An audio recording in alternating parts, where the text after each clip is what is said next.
אזרחי ישראל, אתמול People of בערב Israel, last נכנסו night, כוחות קרקעיים נוספים שלנו בשערי עזה. additional ground forces from Israel entered Gaza at the gates of the complex of evil, the hall of evil. And the goals of this war are very clear: to completely eliminate the military capabilities of Hamas and to bring back the captives home. We decided on expanding the ground operations unanimously, both in the War Cabinet and in our Political and Security Cabinet.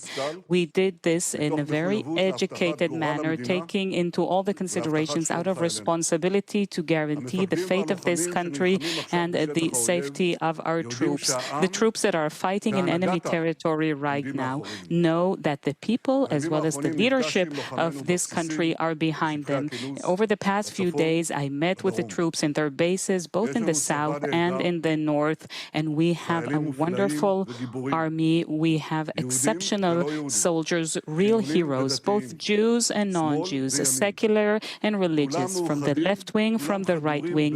They are all united and filled with a combat spirit that I've never seen before. They are willing to fight full force against an enemy that there is no other enemy as cruel as it is. They want to retaliate for the horrific acts that these people conducted against our children, parents, sisters, brothers, and friends. They are committed to completely eliminate this evil from the world for our existence, and let me add, for the benefit of all of humanity. The entire people and all of Israeli leadership, we all embrace them and believe them. You must remember what Amalek has done to you, says our Holy Bible, and we do remember, and we are fighting. Our brave troops and combatants who are now in Gaza or around Gaza and in all other regions in Israel are joining this chain of Jewish heroes, a chain that has started 3,000 years ago from Joshua ben Nun until the heroes of 1948, the Six-Day War, the 73 October War, and all other wars in this country. Our hero troops, they have one supreme main goal: to completely defeat the murderous enemy and to guarantee our existence in this country. We've always said, never again. Never again is now.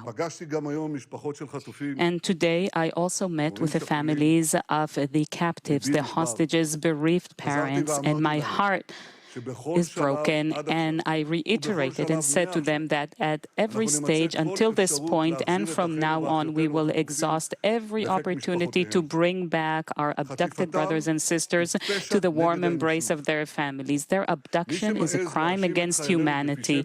Anybody who dares accuse our troops of conducting war crimes are people who are completely hypocritical, liars, who don't have an inkling of morality. Then the IDF is the most moral and ethical military in the world. It is doing everything it can in order to prevent harming those who are uninvolved. And once again, I call upon those who are non-combatants in the Gaza Strip to go further south. Now, the cynicism of our enemy knows no boundaries. It is conducting war crimes as it uses the residents of Gaza as human shields and hospitals as headquarters for their terrorism activities. And many people in the world now very well understand what we have argued all these years. Israel is fighting not only its own war, but rather this is the war of humanity in its entirety, the human fight against barbarism. Our allies in the Western world and our partners in the Arab world all understand today that if Israel doesn't win, they will be next in this conquest tour of this axis of evil. Since the beginning of the campaign, we've managed to formulate extensive international support, which includes leaders from the US and Europe, led by Biden, the Prime Minister of Britain, the Chancellor of Germany, the leaders of the Netherlands, Cyprus, France, and many, many others. Many of them came here at the time of war, and they conveyed a very clear message. We not only support you, we also also pray and yearn for your victory. We will congratulate you for such a victory. We will stand alone, but it's always better to stand together because we have no other choice. We also want, please continue. We would like to clarify that there is one thing that we must recognize. There are moments in which a nation faces two options: to exist or to cease. And right now, this is the kind of test we're facing, and I have no doubt how it will end. We will come out triumphant. We will triumph. In the first weeks of the war, there were massive airstrikes against the enemy in increased force over the past few days in order to help our forces enter from the ground in the safest manner. We have eliminated countless murders and archive murders, and we've eradicated the infrastructure of terrorism, and it's only the beginning of the road.